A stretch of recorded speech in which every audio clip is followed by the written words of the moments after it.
দর্শক, রাষ্ট্রপতি নির্বাচনে এই মুহূর্তে কথা বলছেন সিইসি। আমরা সরাসরি চলে যাচ্ছি সেখানে। এখানে রাষ্ট্রপতি নির্বাচনটা করতে গেলে 1991 সালের একটা আইন আছে, তা আপনারা জানেন। 1991 একটা আইন আছে এবং 1991 সালের একটা বিধি আছে। এই যে রাষ্ট্রপতি নির্বাচন বিধিমালা আছে, একটা রাষ্ট্রপতি নির্বাচন আইন আছে 91 সালের। আইন এবং বিধিমালার আলোকে আমরা দেখেছি যে এখানে কয়েকটা স্তরে এই কার্যক্রমটাকে ভাগ করা যায়।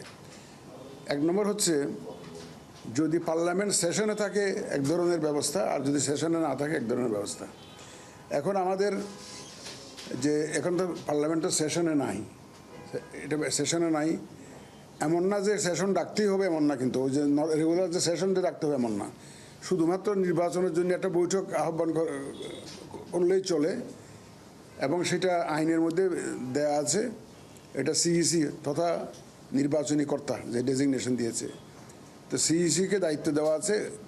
উনি এটা বৈঠকটা একটা আহ্বান করবেন যেখানে ভোটাভুটি হবে, যারা ভোট দিবেন পার্লামেন্টের মেম্বাররা ভোট দিবেন, সেটা বৈঠকটা ডাকবেন হলো সিইসি। নর্মালি পার্লামেন্ট সেশনটা ডাকেন হলো আমাদের মহামান্য রাষ্ট্রপতি, উনি পার্লামেন্টের সেশন ডাকেন। কিন্তু এই একটা সেশন যদি রাষ্ট্রপতির নির্বাচন হয় এবং পার্লামেন্ট যদি সেশনে না থাকে, তাইলে সিইসি এই বৈঠকটা আহ্বান করবেন। আমরা আহ্বান করে অলরেডি গ্যাজেট করে দিয়েছি।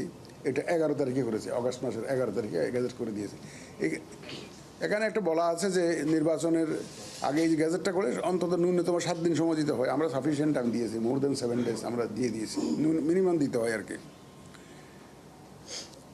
এইটা সেশন বৈঠক ডাকার একটা বিষয়। তারপর আমাদের ভোটার তালিকা একটা করা লাগে।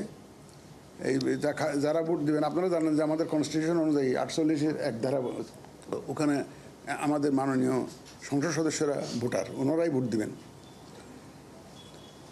আমরা ভোটার তালিকাটাও পাবলিশ করে দিয়েছি এবং গ্যাজেটটা পাবলিশ করেছি, শিডিউলটা ঘোষণা করে দিয়েছি। কোন দিন নমিনেশন ফাইল হবে, কোন দিন স্ক্রুটিনি হবে, কোন দিন উইথড্রয়ালের ডেট, আর কোন দিন নির্বাচন হবে, আমরা গ্যাজেট করেছি।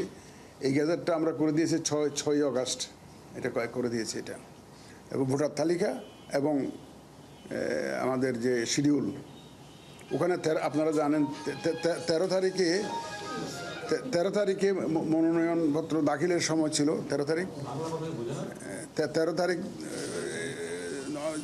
আমরা মনোনয়নপত্র গ্রহণ করেছি। আমরা 3টে মনোনয়নপত্র পেয়েছি।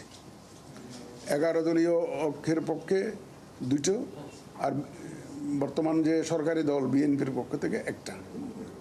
বিএনপির ক্যান্ডিডেট হচ্ছে মির্জা ফখরুল ইসলাম আলমগীর, আর 11 দলীয় ঐক্যের পক্ষে আপনার ডক্টর অলি আহমদ বীর বিক্রম। আপনারা জানেন, এটা আপনাদের মাধ্যমে সারা বিশ্ববাসী জানে। এখন বলতে গেলে এই যে কারা কারা ক্যান্ডিডেট হচ্ছে, এটা আপনারা মাধ্যমে এটা সবাই জানে এটা। দর্শক, নির্বাচন কমিশনে কথা বলছিলেন প্রধান নির্বাচন কমিশনার, দেখছিলেন এর সরাসরি সম্প্রচার।